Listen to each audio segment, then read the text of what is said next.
Good morning बच्चों, मैं अभिषेक मिश्र, PGT chemistry.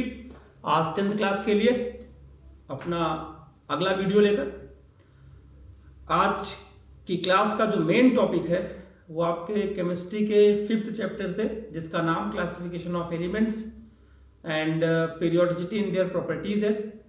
उसका जो टॉपिक है आज हम डिस्कशन करेंगे।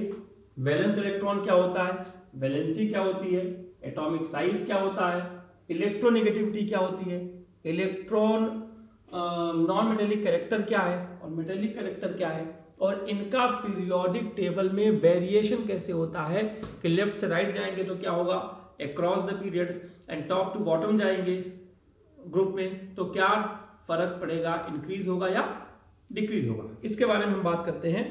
हम शुरुआत करते हैं वैलेंस इलेक्ट्रॉन के टॉपिक से लेकर। इसकी जो डेफिनेशन है, जब हम किसी भी एलिमेंट का कॉन्फ़िगरेशन लिखते हैं तो लास्ट में जो इलेक्ट्रॉन आता है, मे बी 1 2 3 4 5 6 7 8, उन इलेक्ट्रॉन्स के नंबर को हम बोलते हैं valence electron. The number of electron present in outer most orbit of an atom. किसी भी एटम के आउटर मोस्ट ऑर्बिट में जितने भी नंबर ऑफ इलेक्ट्रॉन होते हैं उन्हें हम वैलेंस इलेक्ट्रॉन कहते हैं। अब इसका वेरिएशन, पहले एक एग्जांपल देख लीजिए आप। मान लीजिए मैंने लिखा chlorine, atomic configuration 287, valence electron कितना 7। समझिए इस चीज को। अब इस तरह से हम वैलेंस इलेक्ट्रॉन निकाल सकते हैं। वैलेंस इलेक्ट्रॉन की खास बात मैं आपको बता दूं कि अगर दो एलिमेंट का वैलेंस इलेक्ट्रॉन सेम है, सपोज करिए दो एलिमेंट हमारे पास है ए बी सी, इसका कॉन्फ़िगरेशन दिया 2 2, इसका कॉन्फ़िगरेशन दिया 2 8 6, इसका कॉन्फ़िगरेशन दिया 2 8 2। तो क्या क्या क्वेश्चन अराइज होता है, पहले मैं उसका डिस्कशन कर लूं। पूछा जाता है कि इन सब का पीरियड और ग्रुप बताइए। पीरियड क्या होगा और ग्रुप क्या होगा। इसका पीरियड, पहला पीरियड, दूसरा पीरियड, दूसरा पीरियड, तीसरा पीरियड, तीसरा पीरियड।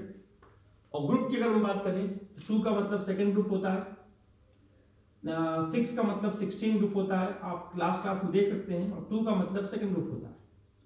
एग्जाम में क्या था, दो एलिमेंट के नाम बताइए जिनके पीरियड सेम हो। देखिए जिनके पीरियड सेम हो, सेम पीरियड वाले एलिमेंट कौन से हो गए, बी और सी। और दो एलिमेंट के नाम बताइए जिनका ग्रुप सेम हो। देखिए ग्रुप सेम, तो ए और सी। तो ये बड़ी इंटरेस्टिंग चीज है। और जिनका वैलेंस इलेक्ट्रॉन सेम होता है उनका ग्रुप सेम होता है और उनकी प्रॉपर्टीज भी सेम होती है। यानी ए और सी की प्रॉपर्टीज सेम होगी, वो दो ही इलेक्ट्रॉन लूज करेंगे, 2 प्लस चार्ज दोनों पर आएगा। या ध्यान से देखिए, ये बेरिलियम है एटॉमिक नंबर 4 और ये मैग्नीशियम है एटॉमिक नंबर 12। तो आप सिंपली आप इस चीज को समझ सकते हैं, मुश्किल बात नहीं है।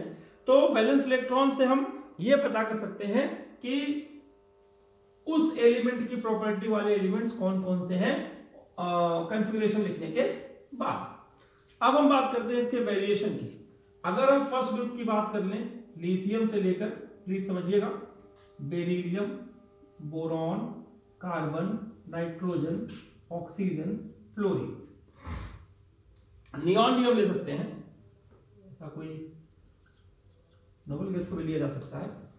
इसका जो इलेक्ट्रॉनिक कॉन्फ़िगरेशन है 2,1, 2,2, 2,3, 2,4, 2,5, 2,6, 2,7 और 2,8। आप समझ रहे होंगे, कॉन्फ़िगरेशन सिर्फ मैंने लिखा है। तो number of outer most electron को वैलेंस इलेक्ट्रॉन कहते हैं। यहां लिख सकता हूं मैं, ये इलेक्ट्रॉनिक कॉन्फ़िगरेशन है। और ये आपका वैलेंस इलेक्ट्रॉन देख रहे हैं, यहाँ पे 1 है, यहाँ पे 2 है, यहाँ पे 3 है, यहाँ पे 4 है, यहाँ पे 5 है, 6 है, 7 है, 8। यानी हम ये कह सकते हैं कि जब हम लेफ्ट से राइट जाते हैं तो वैलेंस इलेक्ट्रॉन क्या होता है, प्लीज समझिए, वैलेंस इलेक्ट्रॉन इंक्रीज करता है। लेफ्ट से राइट जाते हैं तो वैलेंस इलेक्ट्रॉन क्या करेगा, इंक्रीज करेगा। अब ऊपर से नीचे की हम बात कर लेते हैं।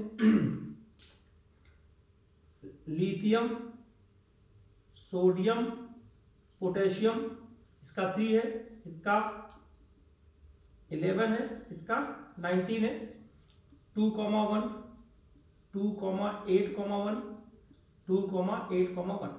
यानी इन सब का वैलेंस इलेक्ट्रॉन ध्यान से देखिएगा तो आपको 1 ही मिलेगा। तो ऊपर से जब नीचे जाते हैं किसी ग्रुप में तो वैलेंस इलेक्ट्रॉन रिमेन्स सेम।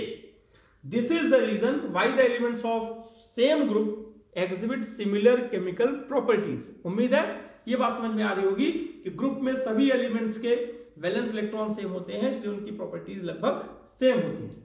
अब हम फिर से बात करते हैं, पहला टॉपिक हमारा क्लियर हो गया, लेफ्ट से राइट जाएंगे तो वैलेंस इलेक्ट्रॉन बढ़ेगा और ऊपर से नीचे जाएंगे तो वैलेंस इलेक्ट्रॉन सेम रहेगा, उसमें कोई चेंज नहीं आएगा। अब हम दूसरे टॉपिक की बात करते हैं, टॉपिक है वैलेंसी।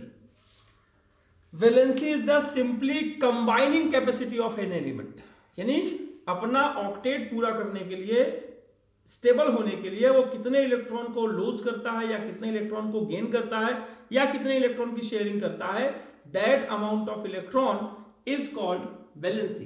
अब कैसे इस चीज को समझिए, अब जैसे समझ लीजिए, आपको मान लीजिए कि ये क्लोरीन ही है, क्लोरीन के पास आउटर मोस्ट में 7 इलेक्ट्रॉन है और इसका ऑक्टेट पूरा कब होगा, जब इसके आउटर मोस्ट में 8 इलेक्ट्रॉन हो।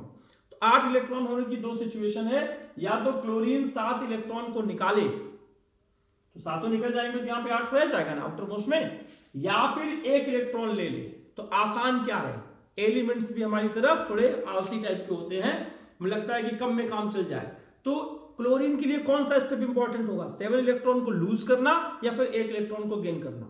तो आप डेफिनेटली समझ सकते हैं कि क्लोरीन कोशिश करेगा कोई 1 इलेक्ट्रॉन ले, और डेफिनेटली वो 1 इलेक्ट्रॉन लेता है और अपना ऑक्टेट पूरा कर लेता है। तो कितने इलेक्ट्रॉन लेता है, 1। तो हम कह सकते हैं कि इसकी वैलेंसी जो होगी क्लोरीन की 1। कैसे, 8 में से 7 माइनस कर दीजिए, 1 आ जाएगा। ये सिंपल कैलकुलेशन है कि अगर आउटर मोस्ट में 4 या 4 से ज्यादा इलेक्ट्रॉन हैं तो वैलेंसी निकालने के लिए उसको 8 में से माइनस कर दीजिए, आपको वैलेंसी मिल जाएगी। इसी तरह का 1-2 एग्जांपल हम और आपको लेके बता सकते हैं। मान लीजिए ये आपका मैग्नीशियम है, कॉन्फ़िगरेशन 282। अब इसको 8 इलेक्ट्रॉन पूरा करना है, या तो ये 2 लूज कर दे, if magnesium loses 2 electron it will get stable electronic configuration and becomes stable, या फिर ये 6 इलेक्ट्रॉन ले तो 6 निगेटिव चार्ज आएगा। तो क्या 6 लेना आसान है या 2 लूज करना आसान है, तो आप समझ सकते हैं कि 2 इलेक्ट्रॉन लूज करना मैग्नीशियम के लिए आसान है, तो ये 2 इलेक्ट्रॉन लूज कर देता है और आसानी से इसकी वैलेंसी क्या हो जाती है, 2 हो जाती है। यानी वैलेंसी आउटर मोस्ट इलेक्ट्रॉन में 1 है तो वैलेंसी 1 होगा, 2 है तो 2 होगा, 3 है तो 3 होगा, 4 है तो 4 होगा, 5 है तो फिर 3 हो जाएगा, 6 इलेक्ट्रॉन है फिर 2 हो जाएगा, 7 है तो 1 हो जाएगा।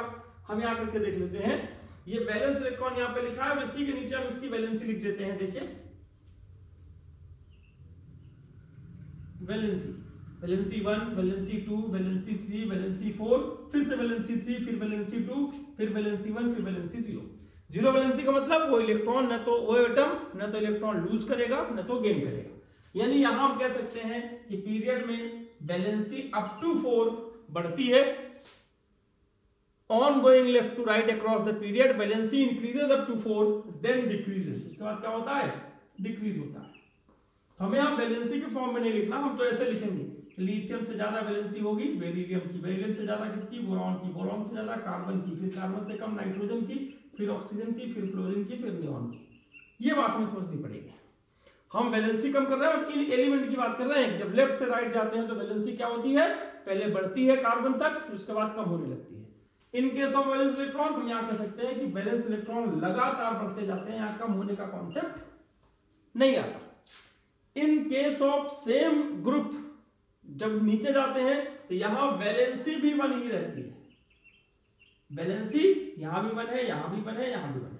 यानी एक ग्रुप के अगर कोई एलिमेंट है कई सारे, उन सब की वैलेंस इलेक्ट्रॉन और वैलेंसी सेम होंगे, उसमें कोई डिफरेंस नहीं आएगा। उम्मीद है कि ये बात आप समझ रहे होंगे। तो वैलेंस इलेक्ट्रॉन और वैलेंसी के बेसिस पर ही बताया गया कि जो इलेक्ट्रॉन लूज करते हैं वो मेटल होते हैं, जो गेन करते हैं वो नॉन मेटल होते हैं। इस तरह से हम, और जो मेटल और नॉन मेटल दोनों की प्रॉपर्टी शो करते हैं उन्हें हम मेटलॉइड कहते हैं। Those elements which exhibit properties of both the metal as well as non-metals are said to be metalloids. Boron metalloids है, सिलिकॉन मेटलॉइड्स है, जर्मेनियम मेटलॉइड्स है, तो आप देखेंगे कई सारे आपको मिल जाएंगे। अब बात करते हैं एटॉमिक साइज की। तो एटॉमिक साइज को समझना जरा सा टेढ़ा काम है और उम्मीद है कि आप इस बात को समझेंगे। एटॉमिक साइज की पर्टिकुलर कोई डेफिनेशन नहीं दी गई, उन्होंने कहा कि एटॉमिक साइज को हम रेडियस में मेजर करते हैं और एटॉमिक रेडियस की जो डेफिनेशन होती है कि न्यूक्लियस से आउटर मोस्ट इलेक्ट्रॉन की जो डिस्टेंस है, the distance between nucleus and outer most orbit is said to be atomic radius, और atomic size is measured in terms of atomic radius. अगर ऑर्बिट बढ़ेगा तो रेडियस बढ़ेगा, ऑर्बिट छोटा हो जाएगा तो रेडियस छोटा हो जाएगा। अब इसी चीज को हम देखते हैं, आपको सिंपल सा दिखाते हैं। मान लीजिए यहाँ पे बेरिलियम है, फिर मैग्नीशियम है, फिर कैल्शियम है, यहाँ 20 है, यहाँ 12 है, यहाँ 4 है, 2,2 आया, 2,8,2 आया, फिर 2, 8, 8, फिर 2 आया। अगर इसी ऑर्बिट को देखें, इसका K है, इसका L है, इसका K है, फिर L है, फिर M है, इसका K है, फिर L है, फिर M है, फिर N है, तो ऑर्बिट बढ़ रही है। जब हम नीचे ग्रुप में जाते हैं तो एटॉमिक साइज बढ़ता है due to increasing number of new shell या न्यू ऑर्बिट। अब इसको हम ऐसे लिख सकते हैं कि बेरिलियम से ज्यादा मैग्नीशियम का, मैग्नीशियम से ज्यादा कैल्शियम का, लिथियम से ज्यादा सोडियम का, सोडियम से ज्यादा पोटेशियम का, फ्लोरीन से ज्यादा क्लोरीन का, फ्लोरीन से ज्यादा ब्रोमीन का। जब भी हम किसी ग्रुप में नीचे जाएंगे तो नंबर ऑफ ऑर्बिट्स बढ़ेगा, जिसके कारण एटॉमिक साइज बढ़ जाएगा। अब पीरियड में देख लेते हैं। देखिए, sodium, magnesium, aluminium, silicon, phosphorus, sulphur, chlorine. Please इस बात को समझिएगा, यहां सोडियम 281 है और यहां पर ये 287 है। हम इन दोनों को कंपैरिजन करके सिखाते हैं। यहां पर 11 प्रोटॉन है और थर्ड ऑर्बिट है, शेल मतलब यहां पे 17 प्रोटॉन है और आपका थर्ड शेल है। प्लीज सोडियम और क्लोरीन में कंपैरिजन कीजिए, बाकी का अपने आप उसी हिसाब से समझ लिया जाएगा। इन्होंने कहा थर्ड ऑर्बिट है सोडियम में, थर्ड ऑर्बिट है क्लोरीन में, ऑर्बिट में इलेक्ट्रॉन होते हैं इसलिए ऑर्बिट पर निगेटिवली चार्ज है। न्यूक्लियस में प्रोटॉन होता है जो इलेक्ट्रॉनों को या ऑर्बिट को अपनी ओर खींचता है। इस हिसाब से सोचिए 11 प्रोटॉन थर्ड ऑर्बिट को खींच रहा है।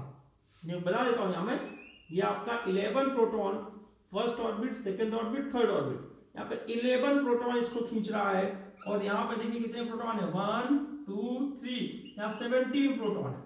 तो ज्यादा कौन अपनी ओर अट्रैक्शन करेगा, 17 प्रोटॉन या 11 प्रोटॉन? तो आंसर आएगा definitely 17 proton will pull the outer most orbit effectively.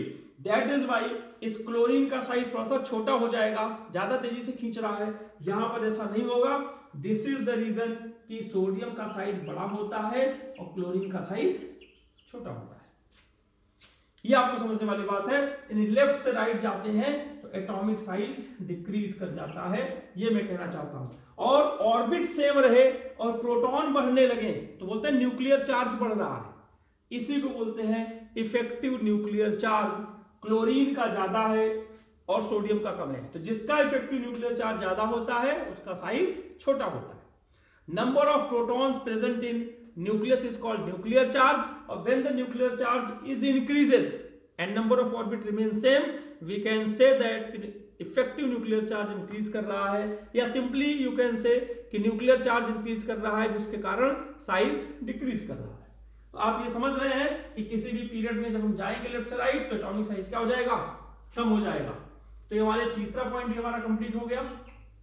चौथा पॉइंट है इलेक्ट्रोनिगेटिविटी। इलेक्ट्रोनिगेटिविटी को हम सिंपली ग्रेविटी से समझ सकते हैं। ग्रेविटी की डेफिनेशन 9th क्लास में बच्चे पढ़ते हैं, क्या पढ़ते हैं कि ability of earth to pull any object towards itself. ये है मार्कर, हमने इसे छोड़ दिया, बिकॉज ऑफ ग्रेविटी ये नीचे गिर गया। तो जिस तरह अर्थ किसी भी ऑब्जेक्ट को अपनी ओर खींचने की कैपेसिटी रखती है उसे ग्रेविटी कहते हैं, उसी तरह एटम की भी कैपेसिटी होती है कि इलेक्ट्रॉन पेयर को अपनी ओर खींचने की। कौन सा इलेक्ट्रॉन पेयर? जो बॉन्डिंग में प्रेजेंट है, दो एलिमेंट के बीच में कोई बॉन्डिंग है तो दोनों की अपनी अपनी कैपेसिटी है, हम इलेक्ट्रॉन को अपनी ओर खींचे, वो कहेगा हम अपनी ओर खींचे। तो that ability is said to be electronegativity. The definition of electronegativity is the ability of an atom to pull the shared pair of electron towards itself। Simple सी बात है। अब इसी को अगर हम समझना चाहें, जिसका साइज छोटा होता है उसकी इलेक्ट्रोनेगेटिविटी ज्यादा होगी। हम कह सकते हैं fluorine is the most electronegative element across the periodic table, followed by oxygen, followed by nitrogen. Nitrogen और क्लोरीन की लगभग सेम होती है। अब हम इसके वेरिएशन पे आ जाते हैं। जब हम ऊपर से नीचे जाएंगे, फ्लोरीन के बाद क्लोरीन, क्लोरीन के बाद ब्रोमीन, ब्रोमीन के बाद आयोडीन, तो ग्रुप में नीचे जाने पर इलेक्ट्रोनेगेटिविटी कम हो जाती है। समझिएगा, जैसे मान लिया ऑक्सीजन, सल्फर, सेलेनियम, टेल्यूरियम, ये ग्रुप में नीचे जा रहे हैं, तो नीचे जाने पर इलेक्ट्रोनेगेटिविटी कम हो रही है। क्यों? क्योंकि साइज बढ़ रहा है। हम कह सकते हैं कि electronegativity is inversely proportional to the atomic size. अगर एटॉमिक साइज बढ़ेगा तो इलेक्ट्रोनेगेटिविटी कम हो जाएगी। और जब लेफ्ट से राइट जाते हैं तो साइज छोटा होता है, और जब साइज छोटा होगा तो इलेक्ट्रोनेगेटिविटी क्या हो जाएगी? बढ़ जाएगी। लिथियम से ज्यादा इलेक्ट्रोनेगेटिव बेरिलियम, फिर बोरॉन, फिर कार्बन, फिर नाइट्रोजन, फिर ऑक्सीजन, फिर फ्लोरीन। अब इलेक्ट्रॉनों को खींचने की कैपेसिटी केवल नॉन मेटल्स की होती है, इसलिए इन दोनों को उतना कंसीडर करना जरूरी नहीं है। सेकंड ऑप्शन में बोल सकते हैं फास्फोरस से ज्यादा इलेक्ट्रोनेगेटिव सल्फर, सल्फर से ज्यादा इलेक्ट्रोनेगेटिव क्लोरीन। तो जब लेफ्ट से राइट जाते हैं किसी पीरियड में तो इलेक्ट्रोनेगेटिविटी कम होती बढ़ती है, और जब ऊपर से नीचे ग्रुप में आते हैं तो कम होती है। ये इसका रीजन हो गया। और electronegativity is the inversely proportional to the atomic size. अगर हम बात करें नॉन मेटेलिक कैरेक्टर की, तो same process non metallic character का भी यही होगा। नॉन मेटेलिक कैरेक्टर और इलेक्ट्रोनेगेटिविटी लगभग सेम चीजें हैं। नॉन मेटल में ये ज्यादा नॉन मेटेलिक है, कम नॉन मेटेलिक है, और कम है, और कम है। ज्यादा नॉन मेटेलिक, कम नॉन मेटेलिक, और कम, और कम। सबसे ज्यादा नॉन मेटेलिक, फिर थोड़ा कम, इक्वल। तो ये आपको समझना है, यहां पर नॉन मेटेलिक कैरेक्टर बढ़ रहा है। अगर हम बात करें कि फ्लोरीन और क्लोरीन में किसकी रिएक्टिविटी ज्यादा होगी, तो फ्लोरीन की, क्योंकि इसका नॉन मेटेलिक कैरेक्टर ज्यादा है इन कंपैरिजन टू क्लोरीन। ये आपको बात समझ में आ गई होगी, मैं समझ रहा हूं। अब मेटेलिक कैरेक्टर की हम बात कर लेते हैं। मेटेलिक कैरेक्टर में क्या कहा गया? जो बातें हमने नॉन मेटेलिक कैरेक्टर में कही उसी को जस्ट रिवर्स कर दीजिए, यानी this is directly proportional to atomic size. Metal किसे कहते हैं? जो इलेक्ट्रॉन को लूज कर दे। लूज कौन करेगा? जिसका साइज बड़ा होगा। तो बड़े साइज वाला एटम इलेक्ट्रॉन जल्दी लूज करता है, उसका मेटेलिक कैरेक्टर स्ट्रांग होता है। अब हम बात करते हैं किसी भी पीरियड में लिथियम से कम मेटेलिक कैरेक्टर बेरिलियम का होगा। समझिए, सोडियम से कम मैग्नीशियम का होगा, मैग्नीशियम से कम एल्यूमिनियम का होगा। क्यों? क्योंकि साइज छोटा हो रहा है। Non metallic metallic character is directly proportional to atomic size. जब साइज छोटा होगा तो मेटेलिक कैरेक्टर कम हो जाएगा। इसके नीचे पोटेशियम से कम कैल्शियम का, तो non metallic character decreases left to right across the period. क्यों? क्योंकि साइज उसका छोटा हो रहा है, साइज छोटा हो रहा है, तो मेटेलिक कैरेक्टर भी उसका कम हो जाएगा। साइज छोटा होने से क्या फर्क पड़ता है? इलेक्ट्रॉन लूज करने की टेंडेंसी कम हो जाती है। Due to small size, the ability of an atom to lose the electron decreases. That is why metallic characters decreases. On going down the group, what happens?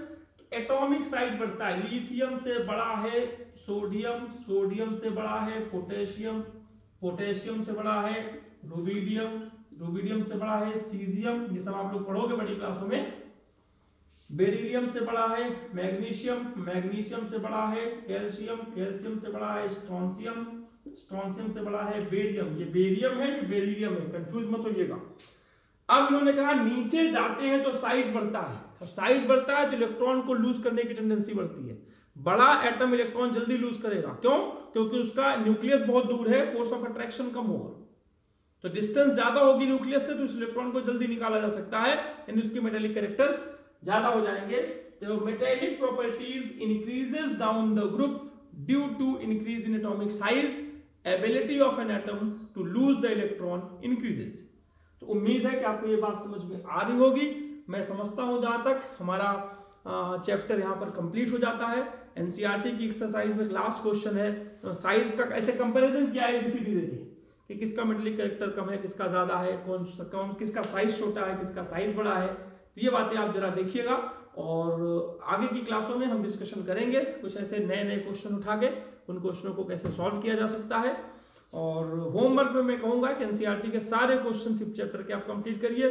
अगर कोई टॉपिक हमसे छूट गया हो जो हमारे सिलेबस में हो, हमने ना पढ़ाया हो, तो आप हमें व्हाट्सअप करिए, हम अपनी पूरी कोशिश करेंगे उस टॉपिक को फिर से यहाँ पर एक वीडियो बनाकर आपको दे दें। लास्ट में आपके एग्जाम 21 से होने वाले हैं, आपको उस एग्जाम के लिए ढेर सारी शुभकामनाएं और अपने आप को फिर से कोरोना से सुरक्षित रखिए, सोशल डिस्टेंसिंग का पालन कीजिए, बाहर मत निकलिए तो मास्क लेके निकलिए, माँ बाप की बात मानिए और घर में रहकर जितना भी पॉसिबल हो सके ऑनलाइन कंटेंट के माध्यम से अपने आप को एनरिच करते रहिए ताकि आपको लॉस किसी तरह का लॉस का सामना न करना पड़े, आपको ये फील ना हो कि हम कहीं पीछे रह गए।